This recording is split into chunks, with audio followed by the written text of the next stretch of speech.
I always knew I never wanted to be a lawyer for the long haul. I didn't really have any direction. I thought I might want to be a sports agent. Law school sounded like a good idea. It wasn't long after I got started that I realized I didn't want to do it at all.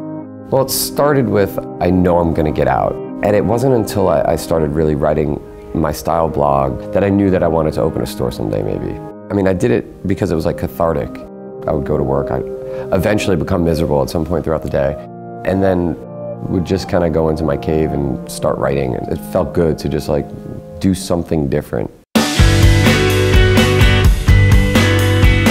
We signed the lease for the space in November, and more or less right around then, that's when it was game time. Deliveries for spring, summer were going to start coming in December and January, so we had to fix up and tidy the basement and create a stock room. It was every single day, 15 hours a day. There is absolutely no normal day, which keeps it fresh and exciting, but it can be incredibly frustrating because, you know, at the end of the day, we have to sell clothes. We have to. If we don't sell clothes, we won't exist.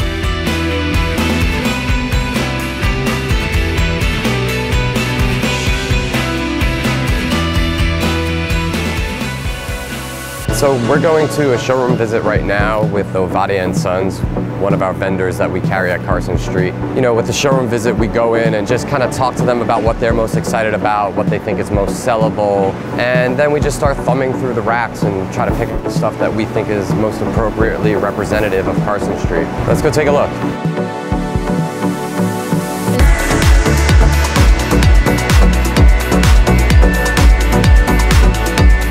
You know, when we come to the showroom, we're really looking for stuff that catches our eye, kind of stuff that's either ahead of the curve or slightly on top of the curve. It's always kind of juxtaposed next to what's extremely sellable, because at the end of the day, you need to be able to sell these garments, and you know, if you're too far ahead of the curve, nobody ever catches up with you. This is actually the best-selling shirt this season for us. The smaller and more subtle the prints are, the more I personally like them. This past season, our first season, the Ovadias did something in this featherweight cord. It wasn't dyed, it was like a bone. You guys were calling it bone, right?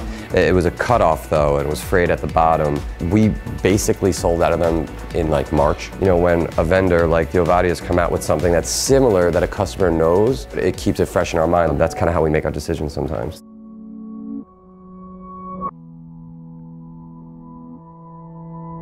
My life has been incredibly impacted by the business. No matter how hard you try to prep for it, you just can't. A lot of things have been pushed, delayed, ignored, forgotten about completely. But I think everybody understands why, and I try to play catch up. At the end of the day, there's really not much else I'd rather be doing than being in the shop. All the employees here, my business partner, we're all more or less family at this point. My definition of success would probably circulate around my percentage of days per week that I'm happy. But I'm definitely happier, 100%, but I don't think I'm a quote-unquote success yet.